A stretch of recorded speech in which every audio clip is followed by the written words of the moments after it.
Hello साथीहरु, आज चाहिँ म है रुमबाट बाहिर निस्किएको। चिया खानु मन लाग्यो हैन, अन्त यसो दोकान जाँदै गरेको दुध किन्नु। आजको वेदर चाहिँ यस्तो छ है गाइस, पानी पर्दैछ।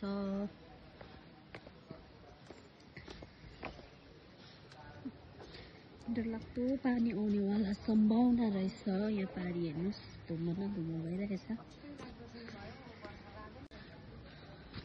यहाँ चाहिँ गान्तोक बोझाघारी हो हैन। अन्त म चाहिँ आजसँगै 20-21 दिन भयो ओटी गरेर रेस्ट गरेको। आज कति दिनको बादमा चाहिँ म बाहिर जाँदैछु, किन्नु जाँदैछु।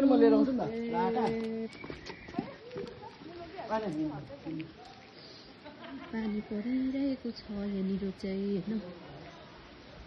अन्त यहाँनिर चाहिँ बाटो चाहिँ यस्तो छ।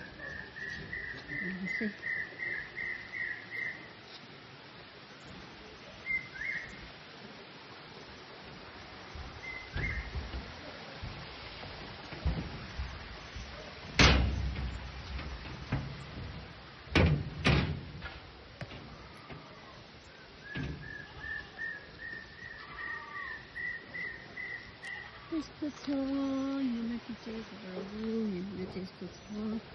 अलिकति जङ्गल छ हैन, तर त्यहाँदेखि फेरि उपरदेखि घरै घर छ। पानी पर्दैछ, बारेको निकै दिन भयो हैन। अन्त त्यही भएर आज चाहिँ चिया खानुहुन्छ होला भनेर चाहिँ दुध किन्नु जाँदै गरेको साथीहरु।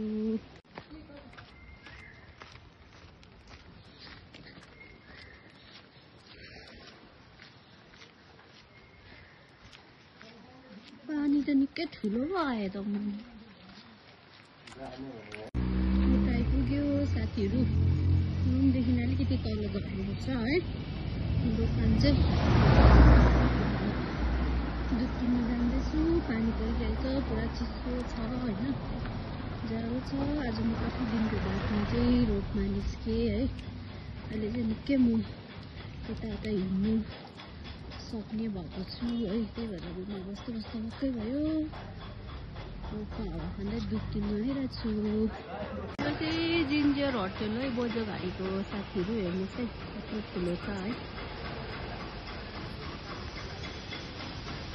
हामी चाहिँ यहाँ परनिर दोकानमा जाँदैछु। दोकानमा चाहिँ यस्तै जानुपर्छ।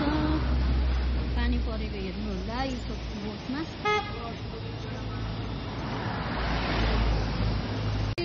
चाहिँदै साथीहरु, अब चाहिँ पानी पर्नु स्टार्ट भयो।